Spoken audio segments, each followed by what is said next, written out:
On vous souhaite la bienvenue à ériclatour.com. Dans quelques instants, on reçoit les candidats des districts 9, 10, 11 et 12 de l'équipe avec Bachand. Mais d'abord, présentation des candidats des districts 5, 6, 7 et 8 de l'équipe Paradis.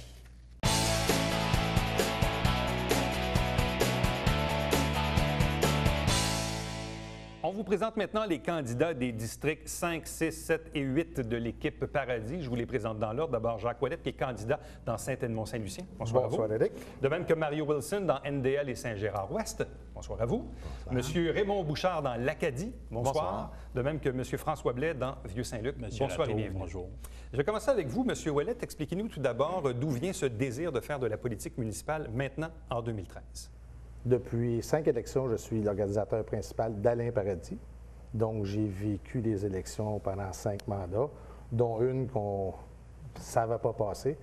Et puis, nouvellement retraité, j'ai une disponibilité envers ma population pour pouvoir les aider puis voir un peu qu'est-ce que je peux apporter de plus pour eux au niveau de la ville. Bon, votre expérience professionnelle est principalement en télécommunication? Oui, j'ai été directeur pendant 35 ans chez une compagnie de télécom, pas la nommée Bell Canada. Suite à ça, j'ai eu une belle retraite. Donc, il y a 2 ans, je suis parti de chez Bell Canada pour un nouveau métier que je fais depuis alentour de 6 mois, directeur funéraire. Donc, à l'écoute de mes clients. C'est la même chose que d'être à l'écoute de ma population. 2 types d'écoute différents, mais il faut écouter. Mais tout le monde est bien vivant ici. Oui, il n'y a pas de dents. Monsieur Wilson, donc, parlez-nous un peu de votre parcours professionnel et de votre implication communautaire. C'est sûr que mon implication communautaire est plus dirigée vers la muséologie, l'histoire et les arts, mais disons que moi, j'ai fait un bout à l'université en droit. Après ça, j'ai travaillé pour un CLSC à Montréal pendant 15 ans, donc j'ai pu utiliser le système de transport en commun. Et maintenant, depuis 10 ans, j'ai une résidence de personnes âgées en perte d'autonomie. Alors, effectivement, on rencontre la famille là-dedans aussi. Les gens qui sont chez nous, bien, il faut essayer de leur offrir un cadre de vie intéressant, ce qu'on fait, je pense, parce que les gens sont toujours satisfaits. Et puis, bien, c'est ça.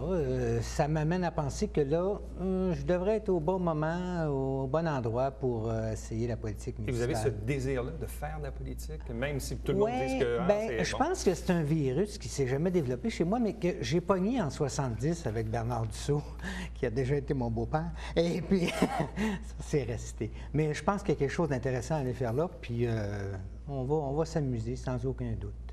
Monsieur Bouchard, vous êtes dans le plus grand district sur le plan géographique que la ville connaisse.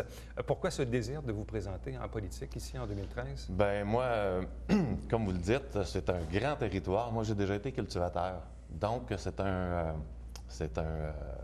aspect que je connais très bien. Pourquoi que j'ai décidé d'aller en politique? C'est que je pense que je suis rendu à donner au suivant. Moi, j'ai le désir de donner au suivant. Je pense que je suis rendu là.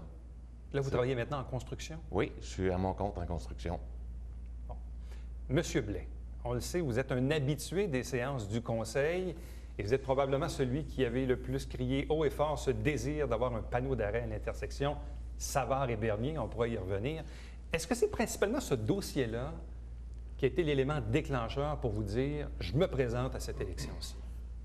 Oui, puis non. Ce qui est arrivé, ça fait quand même au moins les 2 dernières élections où est-ce que je vais régulièrement au conseil municipal.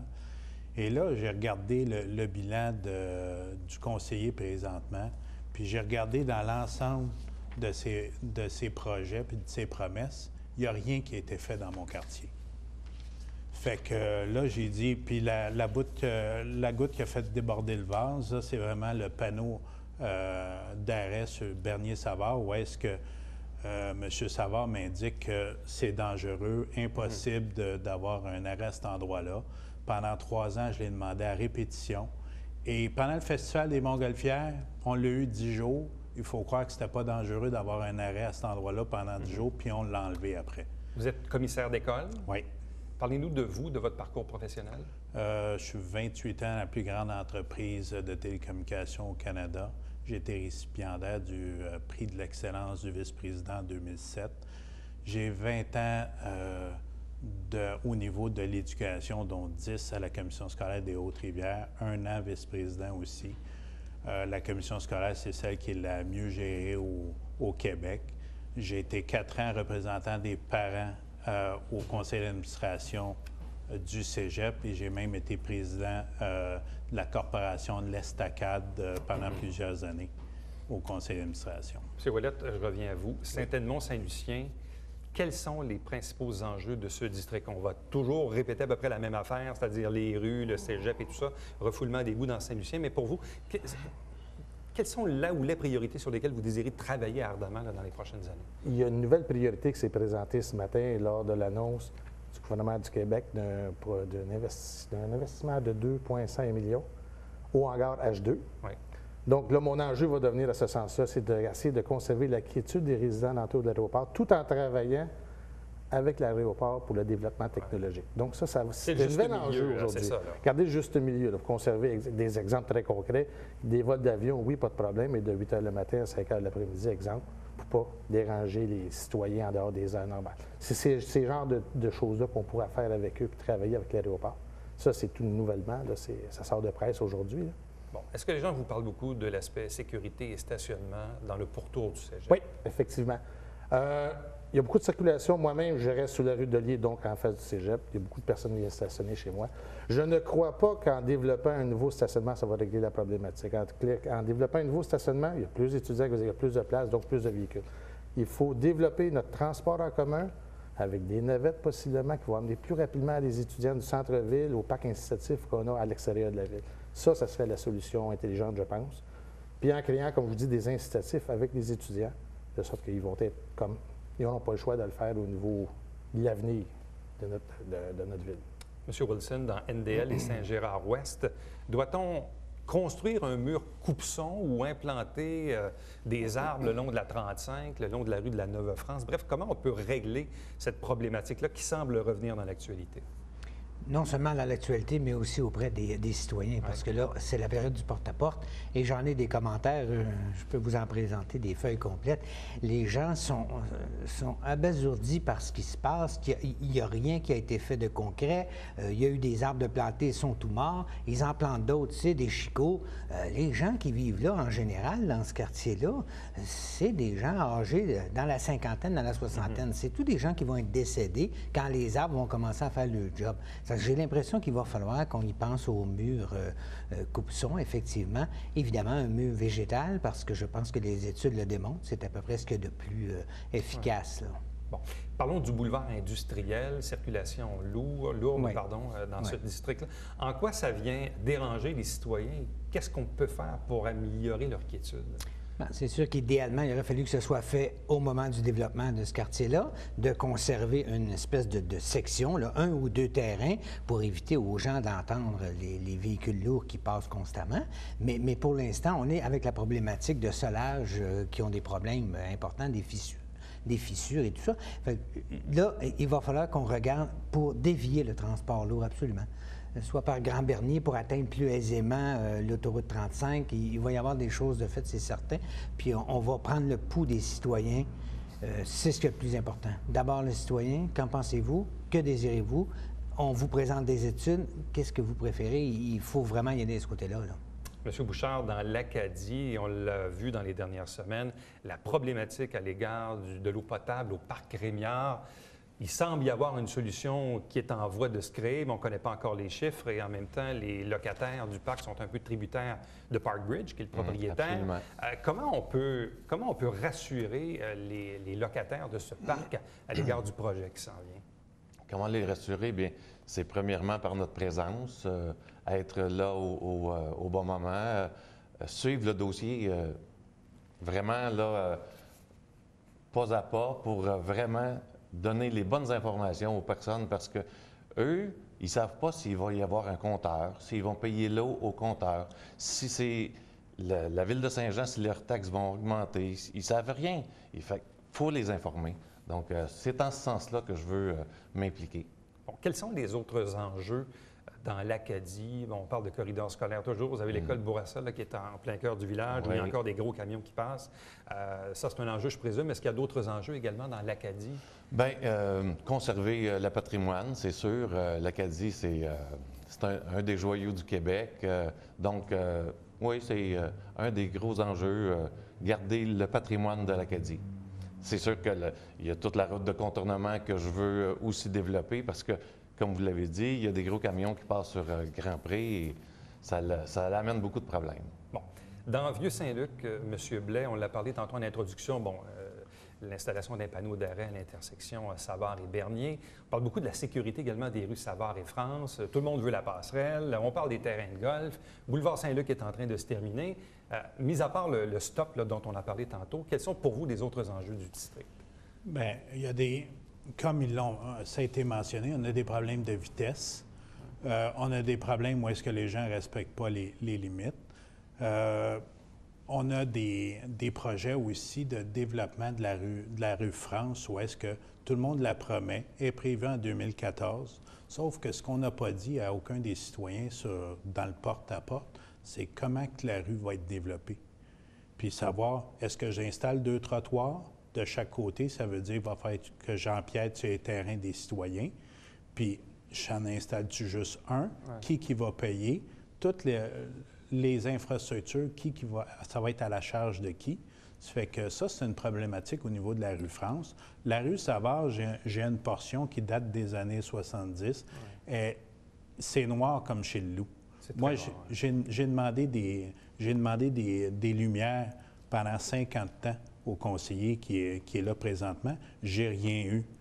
On me dit qu'il fallait que ça soit payé par les riverains. J'avais aucune écoute de mon conseiller municipal pour dire, regarde, y a-t-il possibilité que c'est pas vrai, la rue Savard, c'est une rue de transit pour l'ensemble du quartier, puis ça devrait être à la charge de tout le monde. Vous parlez également de l'installation de buts de ralentissement, ce qu'on appelle les dos d'âne. Est-ce que vous parlez de dos d'âne amovibles qu'on peut enlever durant l'hiver? Non, c'est même pas des dos d'âne, M. Latour, c'est vraiment des buts qui sont soit sur les intersections qui remplissent le trou au complet, ou est-ce que c'est un 10-15 pieds, ou vraiment une petite pente, un plateau et une petite pente qui se prolonge sur 12 pieds. C'est là en permanence, ça permet de ralentir le trafic et ça permet aux gens de faire leur arrêt à certains endroits. Vous prenez ça à quel endroit dans votre district? Moi, ce que je privilégierais pour commencer, les endroits où est-ce que j'ai beaucoup de services de garde dans mon quartier et les parcs, aux alentours des parcs, où est-ce que la limite de 30 km/h n'est pas respectée.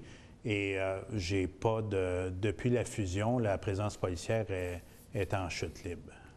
À vous quatre, merci beaucoup. Bonne fin de campagne électorale. Merci, monsieur. Merci. Bonne journée. Bien. Restez avec nous puisqu'au retour, on reçoit les candidats des districts 9, 10, 11 et 12 de l'équipe Avec Bachand.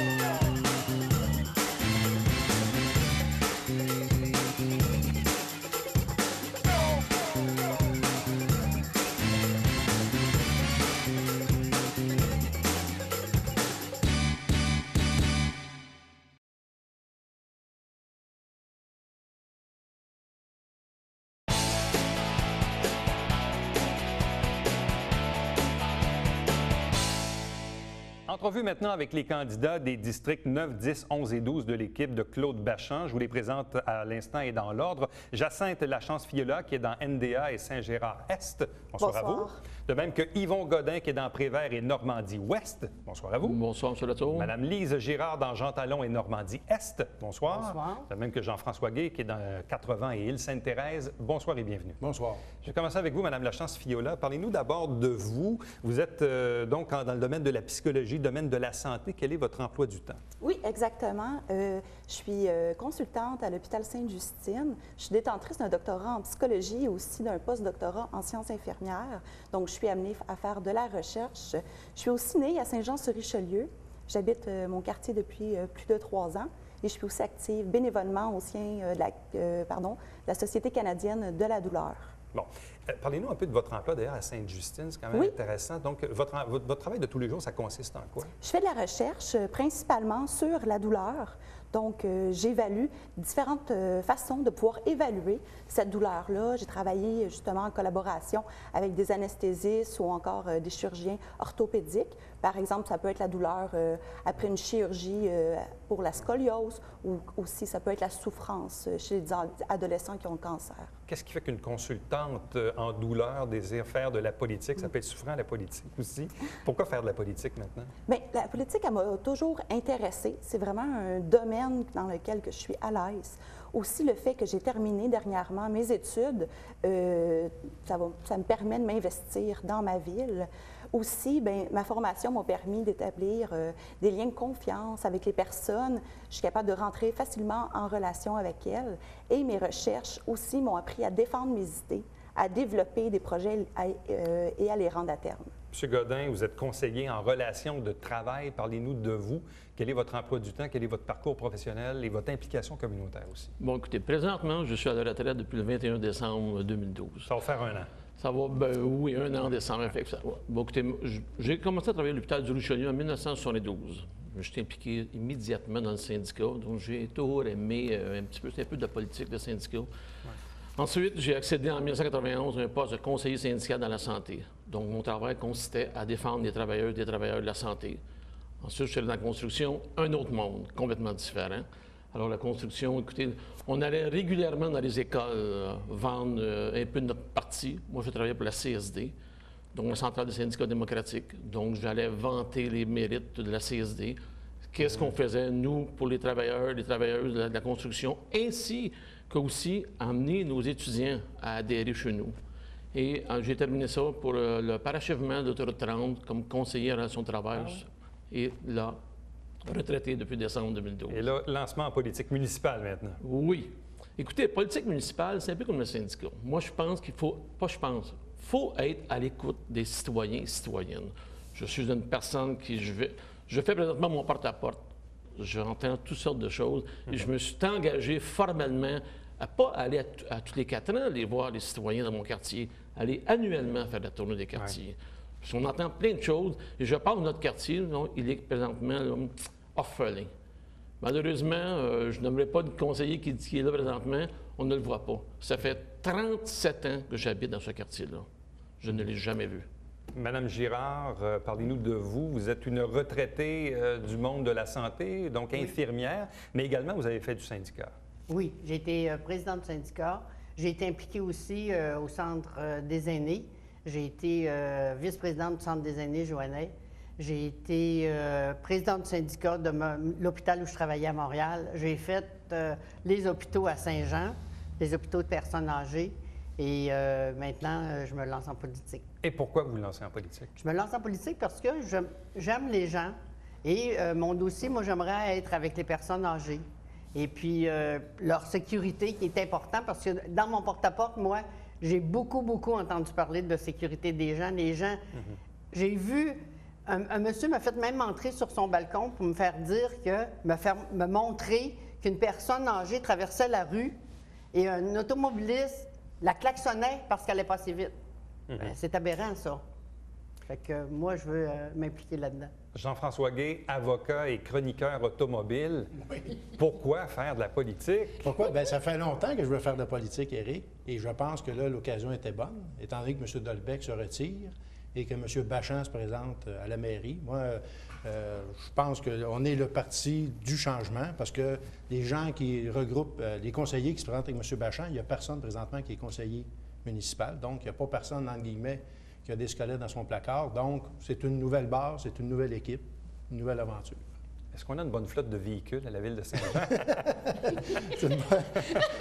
Est-ce qu'on devrait tout virer ça électrique? Je ne sais pas. Bien, on aurait peut-être des problèmes au niveau des bornes électriques parce qu'il n'y en a pas beaucoup à Saint-Jean. C'est vrai, pas beaucoup de bornes. Il n'y a pas beaucoup de bornes. Revenons au quartier, au district numéro 9, NDA et Saint-Gérard-Est. Pour vous, quels sont les enjeux et les priorités de ce district qui est en fait Notre-Dame auxiliatrice? Bon, on le sait, il y a eu le développement du complexe Singer là, qui a marqué un peu l'imaginaire. Mais au-delà de ça, pour vous, c'est quoi les priorités dans le quartier? Il y en a plusieurs. J'aurai probablement pas le temps de tous les nommer ici. Vous pouvez toujours aller consulter le site Internet avecbachand.org, aller voir ma fiche. Pour l'instant, qu'est-ce que je nomme? C'est pas nécessairement qu'est-ce qui est prioritaire, mais il y a le développement d'un mur anti-bruit. Remettre ça sur la table, entre autres avec mon collègue que vous avez rencontré la semaine dernière. C'est un beau projet. Puis aussi de regarder aussi pour les murs anti-bruit au niveau de la rue Toupin.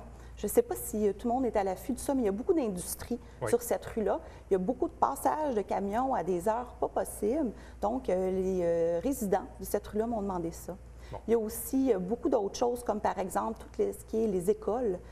renforcer la sécurité autour. Si je prends par exemple l'école Saint-Gérard, les enfants terminent, ils doivent traverser la rue, ils traversent un peu n'importe comment, quand maman et papa vont les chercher. Donc, ce serait bien de mettre un passage piétonnier pour diriger tous les enfants au même endroit.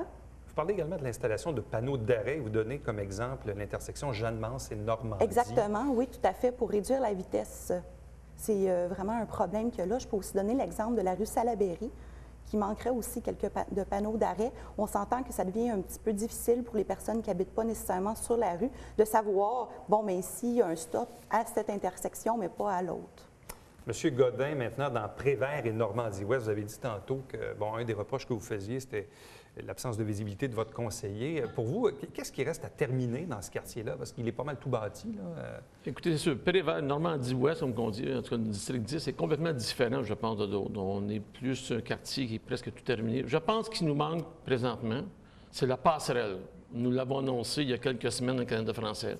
La passerelle qui amènerait les gens du sommet du district 10 à avoir accès aux pistes cyclables sécuritairement.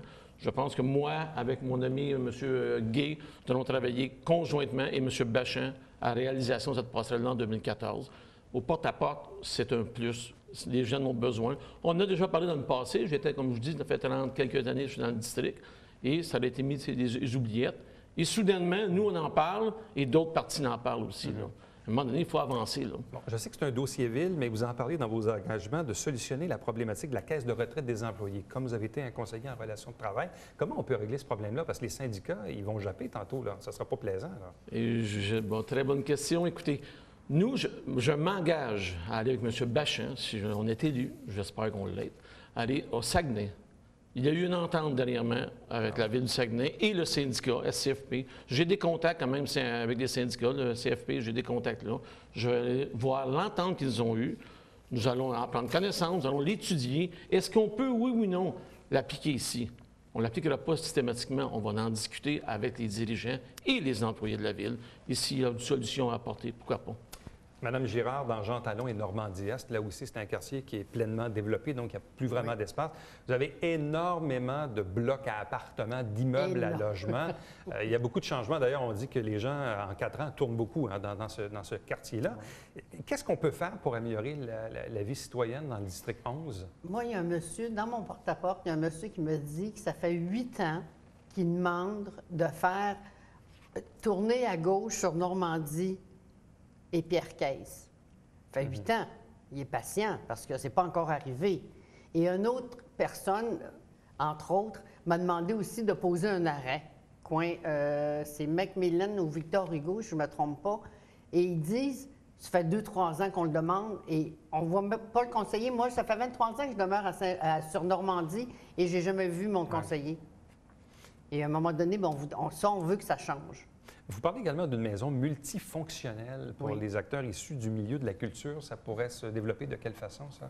Ça pourrait se développer. Ce qu'on aimerait, c'est que tous les organismes issus de la culture soient réunis sur un même niveau. Et on aimerait avoir une maison de la culture pour toutes réunir ces organismes-là. Parce que, franchement, on ne peut pas dire qu'à Saint-Jean, avec une population de presque 100 000 habitants, qu'on ne pourrait pas avoir une maison tout à fait. Pour la culture. Monsieur Gay, on le sait, dans votre district, il reste encore beaucoup d'espace à développer, encore un peu sur l'île Sainte-Thérèse. Il y a tout le projet des colibris dont on a entendu beaucoup parler dans le dernier mandat. Premièrement, est-ce que vous êtes à l'aise avec le développement qui s'est fait sur Colibri, avec l'École Vision, le carrefour giratoire, le prolongement de la rue? Oui, on a coupé quelques arbres, il y a le projet du complexe sportif. Est-ce que vous êtes d'abord d'accord avec ce qui est, en fait, aux engagements qui ont été pris à l'égard de ce quartier-là? Oui, on est à l'aise avec ça. Par contre, on s'entend qu'il faut préserver le plus de surface forestière possible. Parce que moi, une des raisons pourquoi je me suis lancé en politique, c'est quand j'ai assisté au déboisement du bois Douglas. Ouais. Ça m'avait frappé. Ça a frappé l'imagination de beaucoup de gens. C'est là aussi que je me suis rallié avec M. Bachan, parce qu'à l'époque, c'est un des rares qui s'était opposé au déboisement. Donc, dans le quartier des Colibris, c'est un peu la même chose. On s'entend qu'il y a déjà des projets qui ont été votés. Il va falloir réétudier ça. Mais comme l'avènement d'un parc caché dans cette section-là, moi, je suis d'accord avec ça. De toute façon, près de l'usine de filtration d'eau, je ne pense pas qu'il y ait de projet domiciliaire là possible à cause notamment des odeurs. Donc, je pense qu'un parc à chiens là, ça serait l'idéal pour les citoyens et citoyennes du secteur pour aller prendre une promenade avec leur chien. Notamment aussi, ça sera à étudier. Ça sera étudié, ouais. Parce qu'en même temps aussi, vous en pensez quoi du développement domiciliaire? Parce qu'il y a des gens qui sont pour ou qui sont contre, qui veulent le freiner ou même l'augmenter. Vous en pensez quoi? Parce qu'il reste encore beaucoup de terrain à bâtir chez vous, là. Bien, comme je vous dis, nous autres, dans notre programme, on veut garder 15 de surface forestière, de verdure dans la région de Saint-Jean. Donc, il va falloir réétudier là, différents secteurs par rapport à ça. À vous quatre, merci beaucoup. Bonne fin de campagne électorale. Merci beaucoup. Restez avec nous. Au retour, le Babillard quotidien.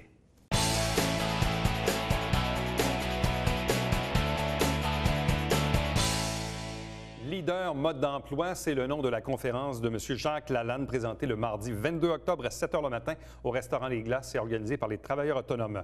Si vous désirez vous faire un choix éclairé et voir en action les candidats à la mairie de Saint-Jean-sur-Richelieu, on a fait la captation du débat de la Jeune Chambre, Génération XYZ, avec la collaboration de la télé. Vous avez la grille horaire, donc débat des candidats. Vous allez voir en œuvre, dans le fond, 8 des 9 candidats, puisque le candidat Khaled Khalil a refusé de participer à ce débat.